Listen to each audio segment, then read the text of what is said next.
Hi, this is my new sword collection that I got for $100 over the last 2 weekends.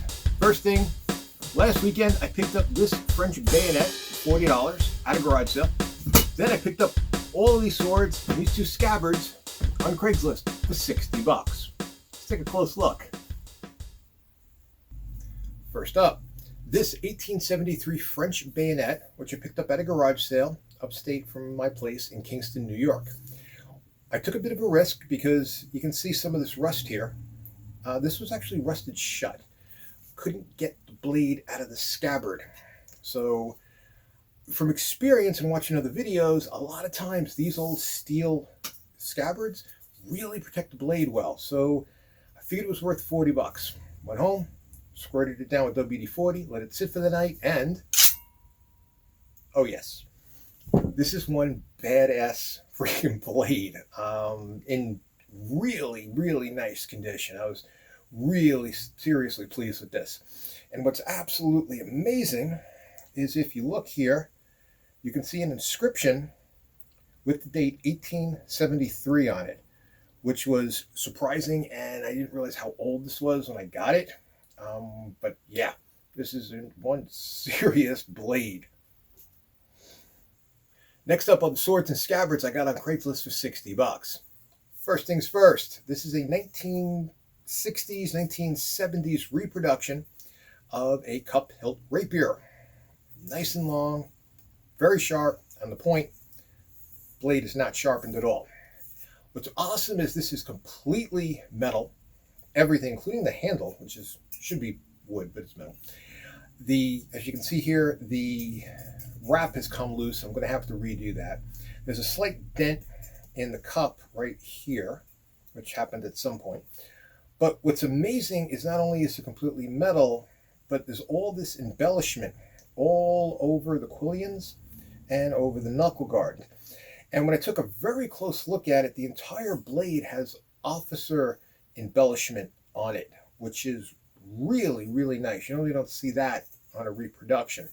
So I was very pleased with this particular sword. It's going to be nice in my collection, and very happy. And I'm not going to sling this one because it's too long and I'll end up hitting the phone. Don't want to do that.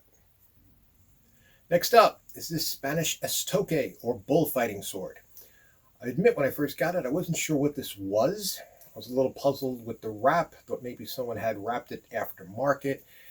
The blade itself was very much like an English tuck, which has a triangular blade on one side, but the flat side of the triangle is scooped out, making for what should be an extremely stiff thrusting sword. I did notice it was bent though, so maybe somebody had a bullfight with a car. I don't know. The steel is magnetic, so it's not aluminum, so it's definitely a steel sword. And here on the back, on the flat part of the blade, or the scooped out part of the blade, we can clearly see Toledo here, which is going to be a made in Spain sword. So, very cool.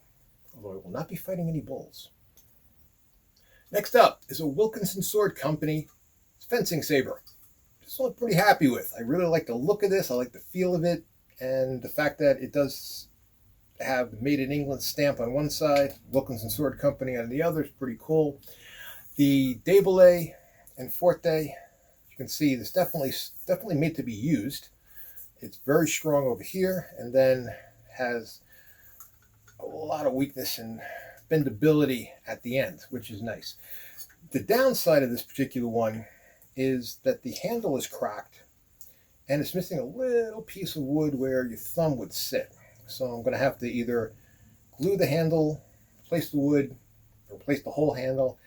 I'm not sure. I'm going to clean up the rust. I mean, this whole project is going to be cleaning up and sort of restoring the swords a bit. So, on guard. Next up is number 5, French fencing foil. Try to say French fencing foil 10 times fast. It's not easy. A little bit of embellishment on the hilt here. On one side you can see number 5, and you can see that it was made in France. The end is factory tapered, actually blunted, but it doesn't have the plastic guard. The original wrap is here. It has the handle in the French style, has the original padding on the inside. So overall, this one's pretty nice. Very happy. Next up is a Spanish fencing foil. This one is quite a bit embellished all around the guard, on the blade as well. It's also painted, which initially made me think this was just a wall hanger, but it is made to be a fencing foil. You can see that the déballé or foible is weak and it is rather strong. So this was definitely made to be fenced with. And it has a factory full tip there as well. Overall, I kind of like this one.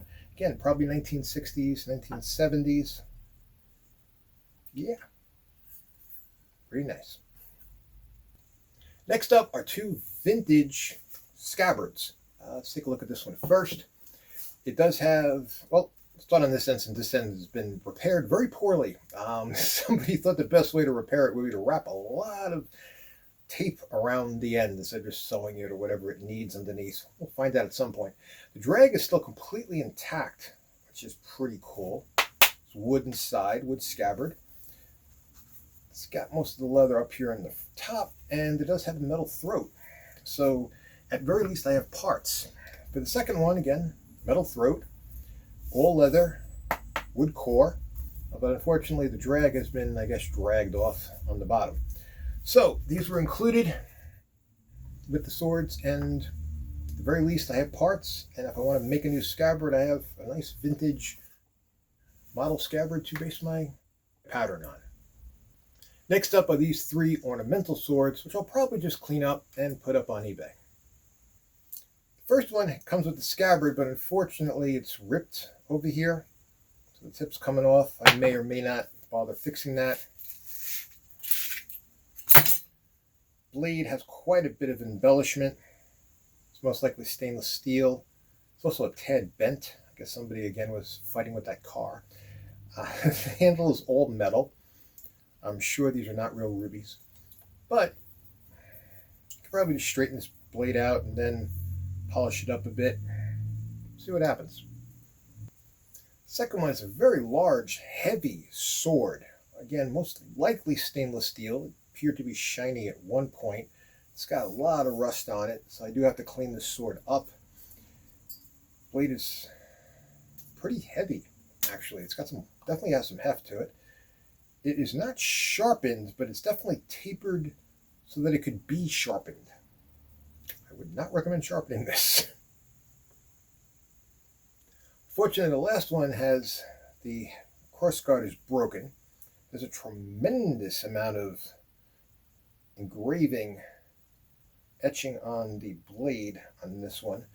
The ivory handle is actually plastic. And again, I may just clean this up, may replace the handle, I'm not sure. But this is not going to stay in my collection. These three swords will probably go up on eBay. And there you go. Nothing turned out to be worth $1 million. But between that 1960s, 1970s Italian rapier reproduction and that 1873 original French bayonet, the collection's got to be worth $100, at least to me. Tune in next time. I'll have some more videos where I'm going to do some rust removal. I'm going to do some restoration on the sword, try to polish them up, make them look cooler. In the meantime, hit like, hit subscribe, or don't. It's all good. See you later. Bye. Boom!